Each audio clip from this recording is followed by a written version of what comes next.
सन 1965 की पाक भारत जंग के हवाले से आज भी ये बहस जारी है कि क्या field marshal general Ayub Khan ने यह जंग कश्मीर की खातिर की थी या फातिमा जिन्नाह से धांधली के जोर पर सदारती इलेक्शन जीतने के बाद अपनी खोई हुई साख बहाल करने के लिए लड़ी थी। कुदरतुल्लाह शहाब अपनी किताब शहाबनामा में लिखते हैं, सदर अयूब जंग का नाम लेते ही कानों को हाथ लगाया करते थे और हमेशा यही कहा करते थे कि तनाज़ा कश्मीर का हल हमने पाकिस्तान के मुफाद की खातिर ढूंढना है। इस हल की तलाश में पाकिस्तान को दांव पर नहीं लगाना। तो सवाल पैदा होता है कि वो कौन से मुहर्रकात थे जिनकी बिना पर जंग का नाम लेते ही कानों को हाथ लगाने वाले अयूब खान को भी ये जंग लड़ना पड़ी। किस्सा कुछ यूँ है कि जनवरी सन 1965 में पाकिस्तान का भारत के साथ रन ऑफ कच्छ का तनाज़ा शुरू हुआ और जनवरी सन 1965 में ही तब के फौजी सदर अयूब खान ने कायदे आज़म मोहम्मद अली जिन्नाह की हमशीरा फातिमा जिन्नाह को खुली धांधली के जरिए सदारती इंतखाब हरा दिया। इन सदारती इंतखाबात में अयूब खान को जितवाने के लिए जो हरकत की गई उनकी वजह से इसका इमेज काफ़ी ख़राब हो गया। चुनांचे कहा जाता है कि अयूब खान ने अपना ख़राब इमेज बेहतर बनाने की खातिर मकबूजा कश्मीर को आज़ाद करवाने के लिए ऑपरेशन जिब्राल्टर शुरू करने का सोचा। सदर अयूब खान के बेटे गौहर अयूब खान ने अपनी किताब ऐवान इक़्तिदार के मुशाहिदात में लिख रखा है कि ऑपरेशन जिब्राल्टर का मंसूबा वजारत खारजा की रिपोर्ट पर बनाया गया। अयूब खान को यकीन दिलाया गया था कि अगर पाकिस्तान ने कश्मीर में फौजी कार्रवाई की तो भारत बैनुल-अक़वामी सरहद पार नहीं करेगा। लेकिन मालूम नहीं हतमी फैसले का इख्तियार रखने वाले अयूब खान ने इस बात पर अंधा यकीन क्यों किया। गौहर अयूब लिखते हैं, ऑपरेशन जिब्राल्टर सरकारी तौर पर 8 अगस्त सन 1965 को शुरू किया जाना था, ताहम मुजाहिदीन को कश्मीर के अंदर दाखिल करने की कार्रवाई 5 अगस्त सन 1965 को ही शुरू कर दी गई। अगस्त के अवाइल में तकरीबन 4000 मुजाहिदीन को तरबियत देकर भारतीय मकबूजा जम्मू कश्मीर भेज दिया गया। उन्होंने कश्मीर में भारतीय फौज के मुवासलाती निज़ाम को दरहम बरहम करके रख दिया और बाज़ फौजी पोस्टों पर भी हमले किए। मुजाहिदीन की कार्रवाइयाँ जोर पकड़ने के साथ भारतीय फौज ने मुजाहिदीन के दाखिली पॉइंट्स की तरफ तेज़ी से पेशकदमी शुरू कर दी। उन्होंने मुजाहिदीन के खिलाफ ऑपरेशन शुरू कर दिया जिसमें काफ़ी तादाद में मुजाहिदीन शहीद हो गए और बहुत से गिरफ्तार भी हुए। भारतीय फौज ने 26 अगस्त सन 1965 को दिफाई लिहाज से अहम इलाके पीर सहाबा पास पर कब्जा कर लिया। अगर भारतीय फौज थोड़ी सी पेशरफ्त और करती तो शायद मुजफ्फराबाद पर भी कब्जा हो सकता था। 2 दिन बाद भारतीय फौज ने हाजीपीर पास का कंट्रोल भी हासिल कर लिया। यूं ऑपरेशन जिब्राल्टर सख्त मुश्किलात का शिकार हो गया और नाकामी से दोचार हुआ। याद रहे कि अपनी किताब में गौहर अयूब ने मुक़्तदर कुव्वतों की इज़्ज़तदारी के लिए सिर्फ मुजाहिदीन का जिक्र किया है। हकीकत तो ये है कि अयूब दौर में बनाई गई जिब्राल्टर फोर्स के कमांडोज भी गिरफ्तार हुए। ऑपरेशन जिब्राल्टर इतना खुफिया रखा गया था कि एयर मार्शल नूर खान को भी इसकी भिनक न पड़ने दी गई। भारत की तरफ से बढ़ते हुए खतरात के पेश नज़र ऑपरेशन जिब्राल्टर के बाद ऑपरेशन ग्रैंड स्लैम 31 अगस्त सन 1965 को शुरू किया गया, जिसका मकसद लाइन ऑफ कंट्रोल पर दबाव में कमी लाना, झमचोड़ियाँ पर कब्जा और अखनूर में कशीदगी पैदा करके मुजफ्फराबाद की तरफ भारतीय पेशकदमी को रोकना था। इस हवाले से पेशकदमी जारी थी और ऐन मुमकिन था कि यह ऑपरेशन कामयाब होता, मगर उस वक्त के आर्मी चीफ जनरल मूसा खान ने घोड़ा बदलने का फैसला किया और जनरल अख्तर हुसैन मलिक की जगह जनरल याहिया खान को डिवीजन कमांडर तैनात कर दिया। कमांडर की इस तब्दीली से जो वक्फा मिला वह भारत के लिए गैबी इमदाद साबित हुआ।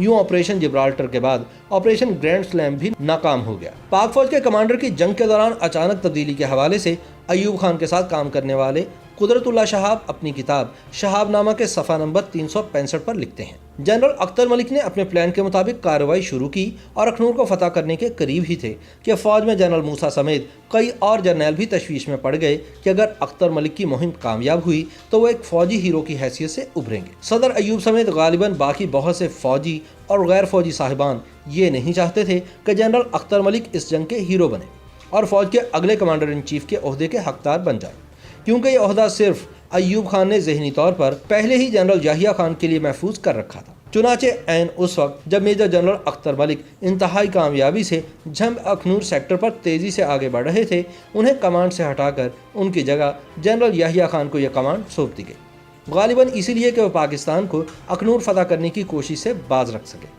यह फरीज़ा उन्होंने निहायत कामयाबी से सर अंजाम दिया। अब आते हैं इस सवाल की जानिब कि यह जंग किसने शुरू की थी।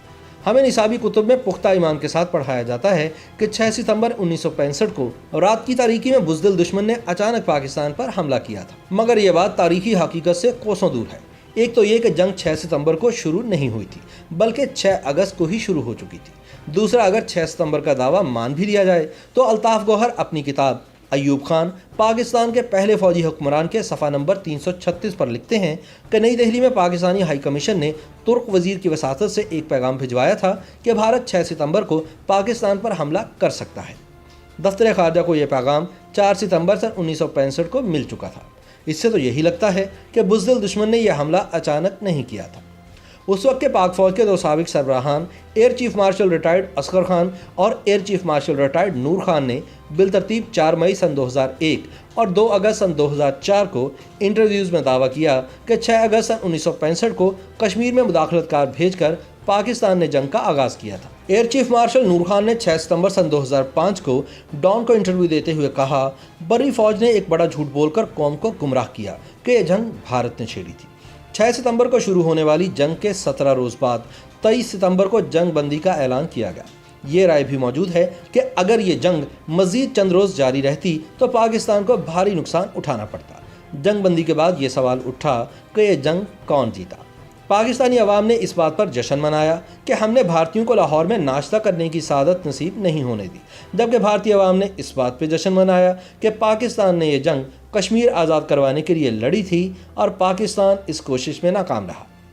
اس حوالے سے ایئر چیف مارشل نور خان نے 6 ستمبر سن 2005 کو ڈان کو انٹرویو میں پاکستان کی 1965 کی جنگ میں فتح کو تاریخی جھوٹ قرار دیا اور کہا کہ چونکہ اس جھوٹ کی تصحیح نہیں کی گئی اس لیے پاک فوج اپنے ہی گھڑے افسانے پر یقین کرنے لگی ہے۔ 4 ستمبر سن 2015 کو جامعہ کراچی میں ممتاز دانشور اور تاریخ دان ڈاکٹر سید اکبر زیدی نے اپنے خطاب کے دوران کہا کہ اس سے بڑا کوئی جھوٹ نہیں ہو سکتا کہ پاکستان نے 1965 کی جنگ جیتی تھی۔ دراصل ہم سن 1965 میں یہ جنگ بری طرح ہار گئے تھے۔ یہ جنگ کون جیتا؟ یہ جانچنے کا ایک پیمانہ معاہدہ تاشقند بھی ہے، جس کے مطابق بھارت نے 710 مربع میل کا علاقہ پاکستان کو لوٹایا، جبکہ پاکستان نے 210 مربع میل کا علاقہ واپس کیا۔ اکتوبر سن 1964 کے بعد صدر ایوب اکثر اوقات بھارتی وزیر اعظم لال بہادر شاستری کے بارے میں کہا کرتے تھے کہ اس بالش ڈیڑھ بالش کے آدمی کے ساتھ کوئی سنجیدہ گفتگو کرنا بیکار وقت ضائع کرنا ہے۔ روس کے وزیر اعظم کے سامنے ایوب خان نے لال بہادر شاستری کے لیے یہی الفاظ استعمال کیے تو سامنے سے کافی عزت افزائی ہوئی۔ 10 جنوری سن 1966 کو ایوب خان نے اسی بالش ڈیڑھ بالش کے آدمی کے ساتھ معاہدہ تاشقند پر دستخط کیے۔ اس معاہدے کے فوراً بعد لال بہادر شاستری کی موت کے حوالے سے قدرت اللہ شہاب لکھتے ہیں، 2-3 دن بعد میں نے ہالینڈ کے ایک اخبار میں معاہدہ تاشقند کی تفصیلات پڑھی، ساتھ ہی ایک فوٹو دیکھی جس میں صدر ایوب روسی وزیر اعظم کے ہمراہ لال بہادر شاستری کے تابوت کو کندھا دے کر دہلی جانے والے ایک جہاز کی طرف جا رہے تھے۔ اس تابوت میں صرف شاستری جی کا جسد خاکی ہی نہ تھا، بلکہ اس میں مسئلہ کشمیر پر UN میں ہماری تمام پیش رفت بھی لپیٹ کر مکفل کر دی گئی تھی، کیونکہ 10 جنوری سن 1966 کے بعد مسئلہ کشمیر کے حوالے سے سیکیورٹی کونسل کی قراردادیں نہ رہی تھیں، بلکہ معاہدہ تاشقند کی وہ شق تھی جس میں ریاست جموں و کشمیر کا ذکر محض ضمنی طور پر آیا تھا۔ باقی زندہ دل پاکستانی قوم پختہ یقین کے ساتھ اس بات پر ایمان برقرار رکھے کہ یہ جنگ ہم نے کشمیر کے لیے لڑی تھی۔